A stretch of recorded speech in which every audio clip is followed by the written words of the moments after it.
Welcome मेरे बच्चों। आज हम लोग कर्मधारय समास पर चर्चा करेंगे। जैसा कि आप लोगों को विदित है कि समास का चैप्टर प्रारंभ हो चुका है।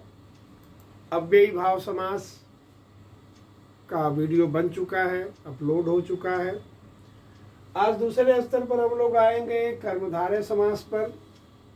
तो कर्मधारय समास के कुछ लक्षण है मेरे बच्चों, जिनको मैं यहाँ लिख रहा हूँ, आप देखिएगा। नंबर 1,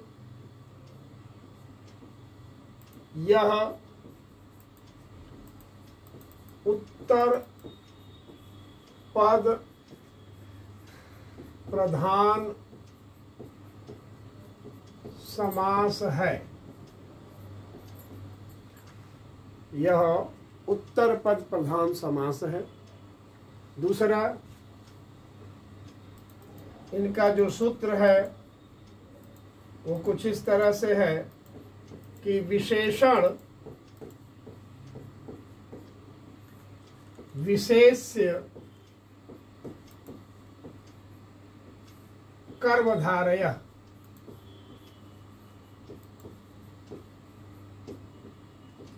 विशेषण विशेष्य कर्मधारय, इसका मतलब क्या हुआ? तो इसका मतलब हुआ कि जिस समास का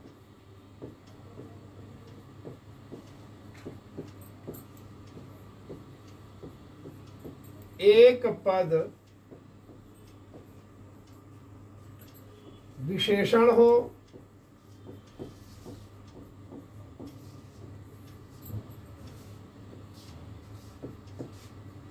और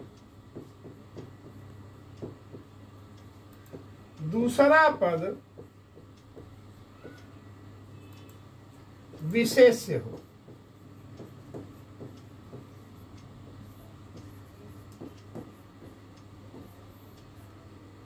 यदि किसी समास का एक पद विशेषण और दूसरा पद विशेष्य का लक्षण लिए हुए विद्यमान हो तो यह लक्षण किसका होगा? तो कर्मधारय समास का होगा। पहला चीज कि ये उत्तर पद प्रधान होते हैं। दूसरा चीज कि एक पद विशेषण और दूसरा विशेष्य का अर्थ रखेगा। अगर ये दो लक्षण आपको दिखाई पड़ रहे हैं तो ये कर्मधारय समास का लक्षण माना जाता है। जैसे आपके सामने हम एग्जाम्पल दे रहे हैं। देखो बेटे, हमने यहां पर लिखा लंब पथ। तो लंब माने लंबा, पथ माने रास्ता। उपजाऊ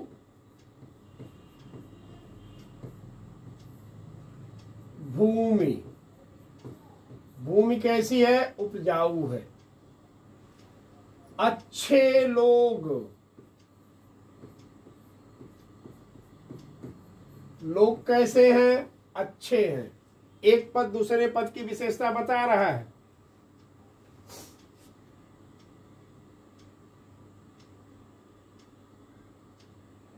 मीठा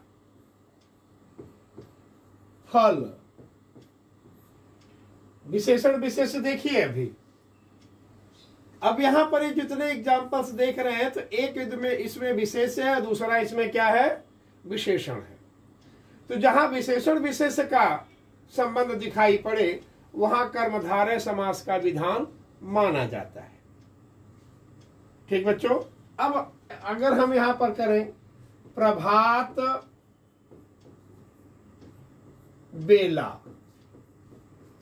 तो बेला बेला मतलब समय कैसा है? प्रभात का है। ठीक, यहां पर हमने लिखा अगर उच्चादर्श, तो वो आदर्श कैसा है? ऊंचा है। उच्चादर्श ऊंचे आदर्श है। तो एक विशेषण दूसरा विशेष आपको पूरे में दिखाई पड़ता चला जाएगा। इसी तरह से अगर मैंने एक बोला यहां पर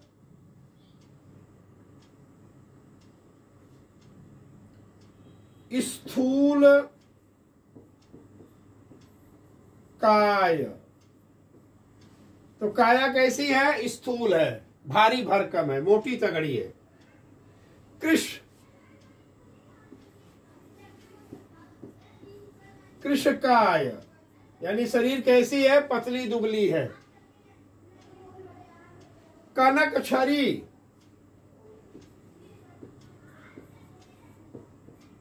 कनक छड़ी होता है और इसको कनक छड़ी बोलते हैं। तो छड़ी कैसी है भैया? कहें वो सोने की है। वो छड़ी कैसी है? तो सोने की है।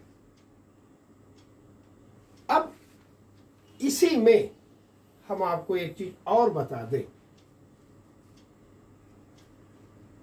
कि बेटे कर्मधारय और द्विगु ये समास ऐसे हैं जो बहुतायत में बहुव्रीहि बना देते हैं।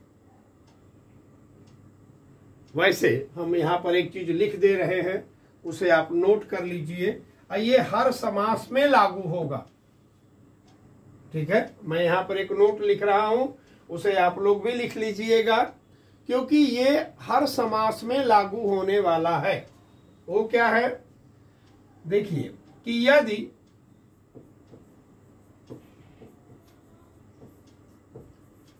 किसी समास का पद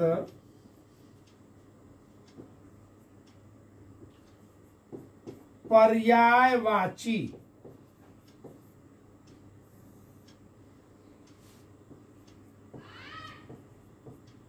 बनता है तो वह बहुव्रीहि कहलाता है।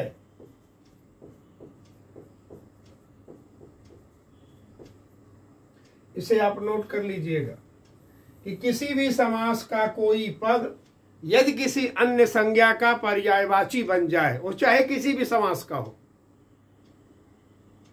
तो वह अपने समास से निकलकर बहुव्रीहि समास बन जाता है। इसमें आप गौर से देखोगे तो कर्मधारय और द्विगु दो समास ऐसे हैं जिनके बहुतायत पद बहुव्रीहि बनते हैं। ठीक है, तो अब यहां पर इधर तो आपने देख लिया, ये तो आपका कर्मधारय है।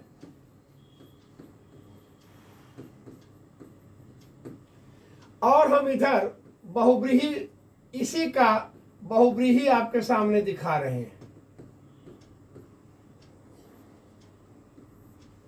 जैसे हमने यहां पर लिखा लंब पथ, और अगर हम इसी को यहां पर लिख दें लंब उदर, हो जाएगा लंबोदर। लंबोदर यानी गणेश, ये गणेश जी की पर्यायवाची बन गया है। विशेषण विशेष से उदर, उदर माने पेट, पेट कैसा है? तो कहे लंबा है, तो एक विशेष है, दूसरा विशेषण है। यहां पूरा का पूरा लक्षण कर्मधारय का दिख रहा है, पर यह पद कर्मधारय में नहीं रखा जाएगा। क्यों? क्योंकि ये रूढ़ हो गया। रूढ़ होने का मतलब किसी अन्य संज्ञा का पेटेंट हो गया, या पर्यायवाची बन गया, या लक्षण या विशेषण या उपाधि बन गई। भाई पर्यायवाची किसे कहते हैं? किसी भी संज्ञा के विशेषण उस संज्ञा के पर्यायवाची होते हैं। अगर पर्यायवाची के बारे में आपसे कोई पूछे कि भाई पर्यायवाची किसे कहते हैं, तो पर्यायवाची हम लोग रटते तो खूब है, लेकिन कभी ये नहीं विचार करते यार कि ये होता क्या है, पर्यायवाची कहते किसे। तो याद रखिए अब मेरे बच्चों कि किसी भी संज्ञा का विशेषण उस संज्ञा का पर्यायवाची होता है।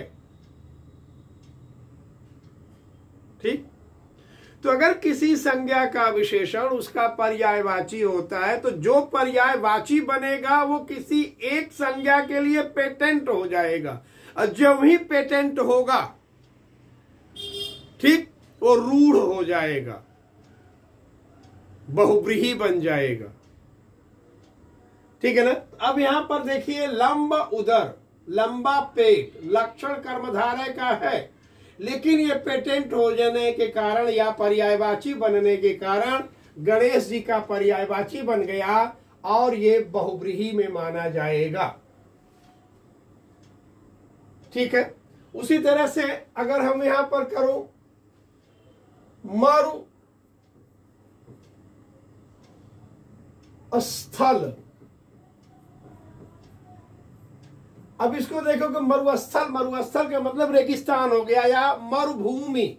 मरुस्थल से बेहतर आपको मरुभूमि ही ठीक रहेगी।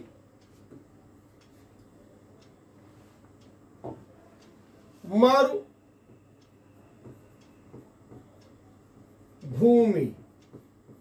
अब मरुभूमि को क्या कहोगे आप? रेगिस्तान। ये रेगिस्तान हो जाएगा। मरी हुई भूमि अर्थात रेगिस्तान या मरुस्थल। इसी तरह से हमने यहां लिखा चंद्रधर, तो अब ये देखिए, देखने में तो लग रहा है कि ये अपने आप में हो जाएगा तत्पुरुष, चंद्रमा को धारण करने वाला। लेकिन यहां पर अगर हम पीतांबर लिख रहे हैं तो ये बिल्कुल सटीक रहेगा।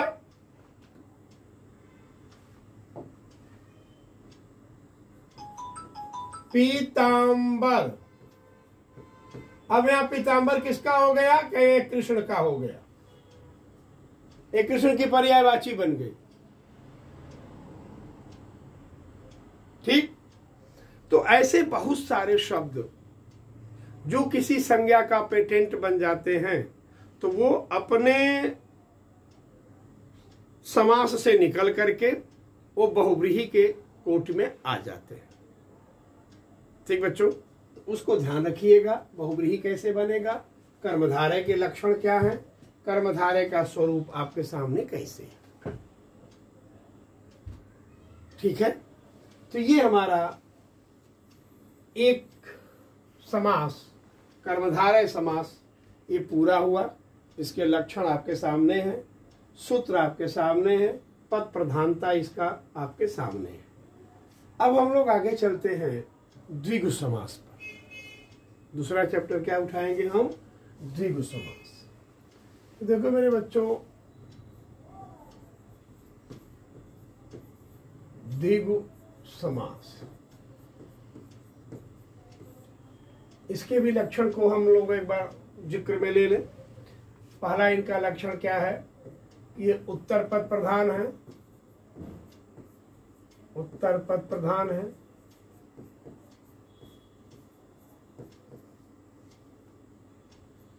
दूसरा क्या है? दूसरा इनका सूत्र, यहां पर हम सूत्र की चर्चा कर दें ताकि सूत्र भी आप नोट कर लें। सूत्र इनका क्या कह रहा है? तो सूत्र कहता है कि संख्या पूर्वो दिगुः, संख्या पूर्वो द्विगुः। इसका मीनिंग क्या निकलेगा? तो इसका मीनिंग निकल रहा है कि जिस समास में, जिस समास में पूर्व पद संख्यावाचक विशेषण हो,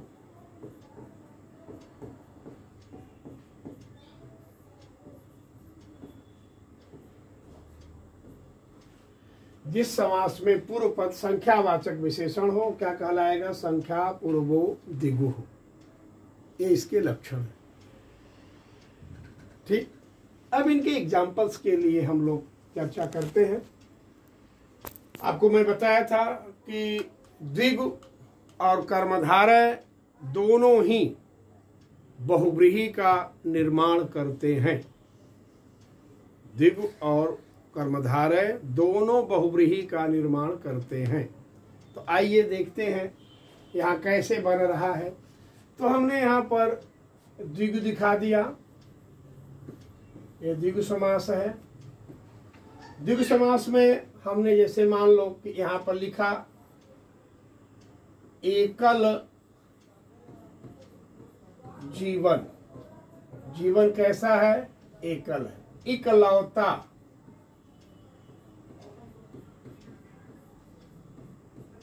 या इकहरा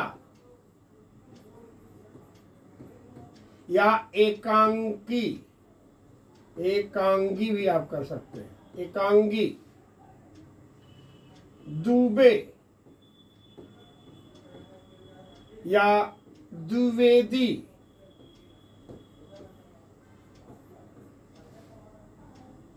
या दुविधा या द्वंद्व।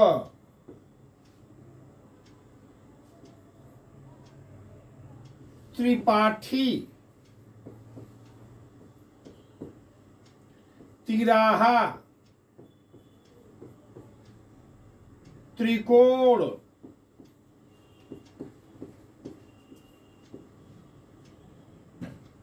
चतुर्वेदी,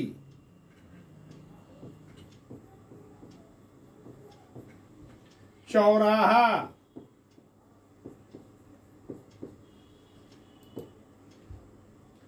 चौखंड,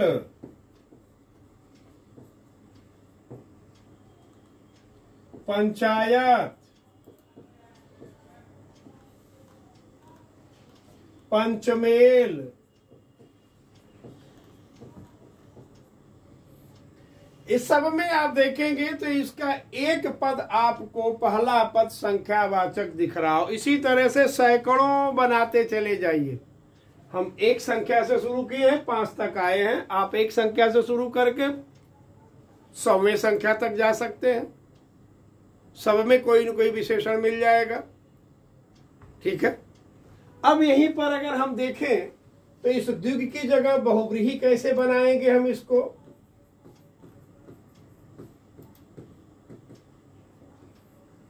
अब देखो, एकल जीवन, चाहे इकलौता, चाहे इकहरा, चाहे एकांगी।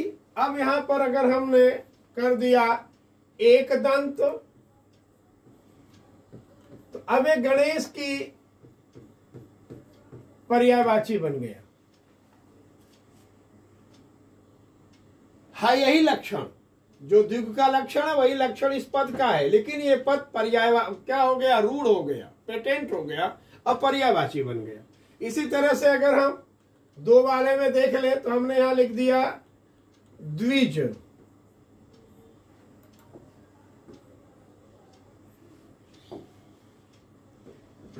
द्विज, द्विज क्या हो गया? ब्राह्मण की पर्यायवाची हो गया। ब्राह्मण की पर्यायवाची हो गया। तीसरे में देखिए त्रिपाठी, तिराहा, त्रिकोण। यहां पर हमने लिख दिया त्रिनेत्र, तो शिव की पर्यायवाची हो गया। अगर हम यहां पर त्रिभंगी लिख दें, त्रिभंगी, तो कृष्ण की पर्यायवाची हो गया, है ना। यहीं पर अगर हम त्रिलोकी लिख दें, त्रिलोकी, ये भी कृष्ण का और विष्णु का पर्यायवाची बन जाएगा। चौराहा के जगह अगर हम चतुरानन लिख दें, तो चतुरानन ये लिखते ही ब्रह्मा की पर्यायवाची बन जाएगा। पांचवें में अगर आते हम यहाँ पंचायत की जगह पंचानन लिख दें, तो पंचानन शिव की पर्यायवाची बन जाएगा। तो जो लक्षण आप देख रहे हैं इधर द्विग में, सेम वही लक्षण आपको बहुव्रीहि में भी दिखेगा। लक्षण दोनों पद के समान रूप से दिखाई पड़ेंगे। तो फिर कैसे हम माने कि ये बहुव्रीहि बन गए? तो बहुव्रीहि के लिए जो शर्त हमने आपको यहां पर लिखा था, पहले वाले में गौर से देखेंगे तो पहले वाले में मैंने यहां पर लिखा है कि यदि किसी समास का पद पर्यायवाची बनता है, यदि किसी समास का पद पर्यायवाची बनता है तो वह बहुव्रीहि कहलाता है। तो अब यहाँ पर हमने देखा मेरे बच्चों कि ये पर्यायवाची ही बन रहा है, अतः यह द्विग से निकल करके बहुव्रीहि में आ जाएगा। यह लक्षण किसी भी समास के साथ हो सकता है। तो आपके अभ्यास और आपके जानकारी के लिए अभी इस वीडियो में हम इतना ही आपके सम्मुख प्रस्तुत कर रहे हैं। अब विषय का जो विस्तार है वो विषय का विस्तार आपके प्रश्न पर आधारित है। आप जितना ही प्रश्न करेंगे हम विषय का उतना विस्तार कर देंगे। ठीक बच्चों, अब फिर अगले वीडियो में मिलते हैं। आज का वीडियो यहीं पर समाप्त करता हूं।